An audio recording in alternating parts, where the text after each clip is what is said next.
Nos chers compatriotes de la République de Maurice et tous les membres de la diaspora, bonsoir.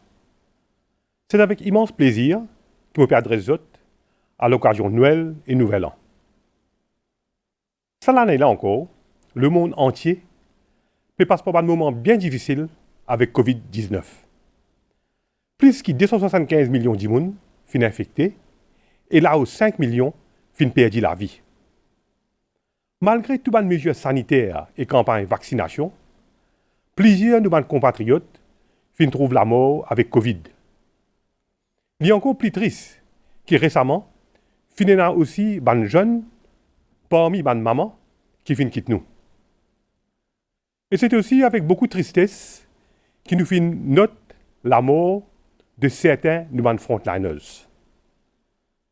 L'histoire pour rappeler les autres comme un véritable héros de la patrie.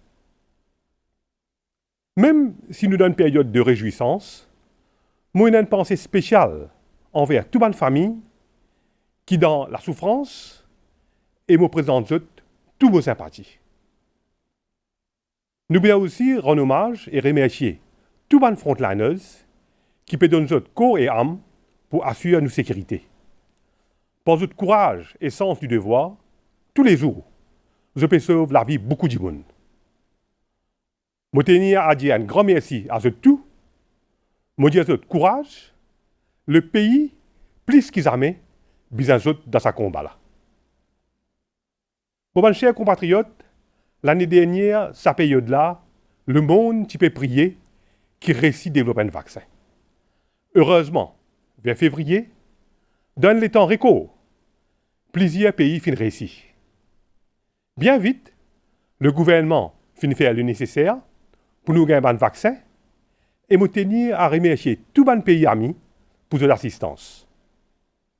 Aujourd'hui, je suis bien content que plus que 90% de la population adulte finit faire au moins 2 doses. Et là où 170 000 finit faire la 3e dose.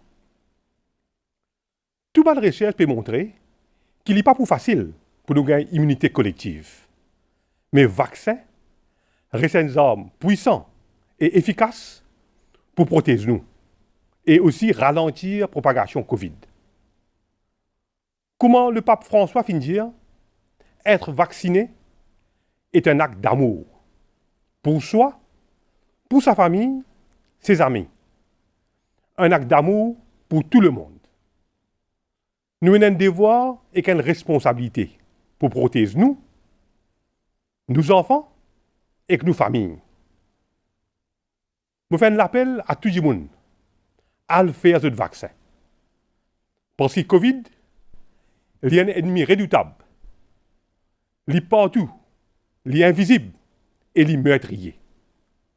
L'année dernière, le 12 mars, je disais à dire nous devons apprendre à vivre avec le Covid sans nous paniquer. Nous devons faire face à cette nouvelle situation-là d'une façon rationnelle. Et il ne faudrait pas que l'émotion domine la raison.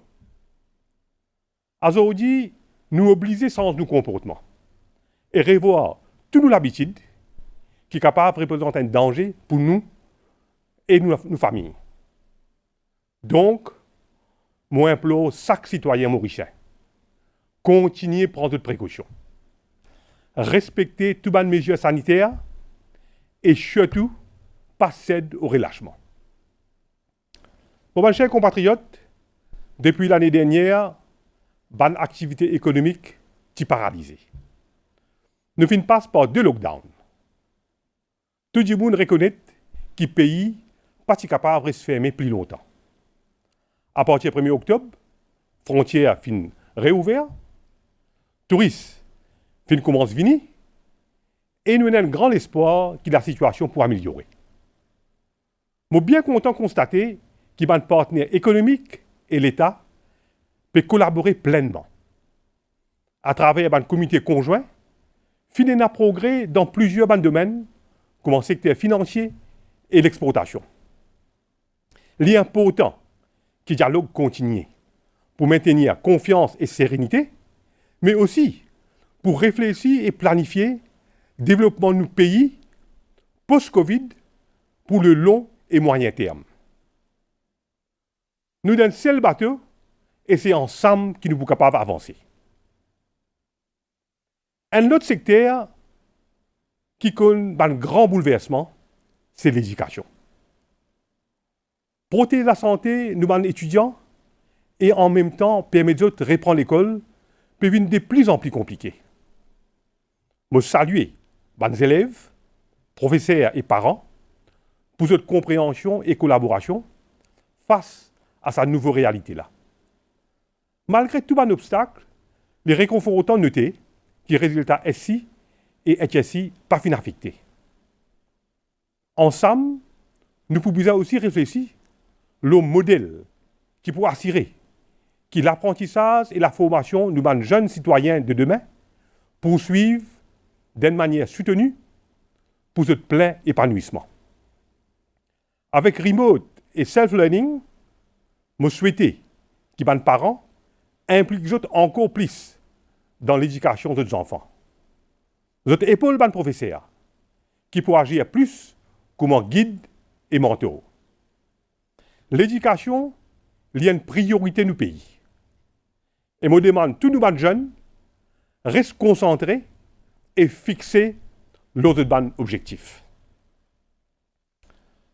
Pour mes chers compatriotes, un véritable bombe à retardement que l'humanité peut faire face, c'est le changement climatique, provoqué par le réchauffement de nos planètes à une vitesse accélérée. Maurice, un petit île, est nous beaucoup plus vulnérables. L'effet néfaste dans nos lagons et clapage est déjà visible partout. Mon noté que durant COP26, tout le pays unanime le danger que le changement climatique représentait et qui visait pour une action ferme pour changer le destin de nos planètes. Mais discours passé, il est pour agir. Je souhaitais un grand pays donne exemple et prend des mesures urgentes. Au niveau du gouvernement, il y a plusieurs engagements spécifiques qui prend, mais chaque citoyen aussi besoin impliquer personnellement et mettre la main à la pâte. Le changement climatique lie aussi à une menace directe de notre sécurité alimentaire. Chacun, dans sa façon, besoin contribuer pour que le pays atteigne un niveau de sécurité alimentaire. Nous besoin, autant que possible, cultive ce qui nous mange et consomme ce qui nous produit.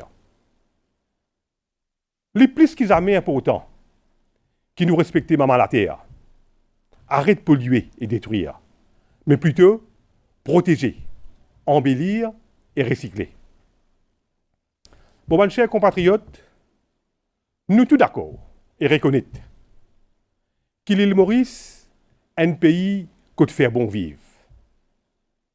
Une démocratie qui nous a un droit fondamental, protégé et respecté. Que nous sommes capables d'exprimer nous librement. Mais il y a pourtant qui nous respectent les droits et l'opinion des autres. Même quand nous avons une divergence, nous servons un langage qui n'est pas blessé ou qui peut mettre en péril l'harmonie et la stabilité de nos pays. Nous pouvons faire face à un énorme défi sanitaire, économique, social et environnemental. Chaque citoyen République Maurice et la diaspora nous bisent montrer notre patriotisme. La nation mauricienne fait toujours un exemple d'unité et de solidarité. La tolérance et compréhension mutuelle font toujours nous la force. Je demande aux Mauriciens et aux Mauriciennes à nous rester soudés et surtout pas baisser les bras. À nous continuer de travailler ensemble pour l'avancement et progrès de l'île Maurice. Mais à la fois, ensemble, nous pouvons continuer à faire fierté du pays. Je souhaite tous nos compatriotes de Maurice, Rodrigue, Agaléga, Chagos et les autres îles, ainsi que la diaspora mauricienne à travers le monde, un joyeux Noël et qu'une bonne, heureuse année 2022. Merci pour votre attention et vive la République de Maurice.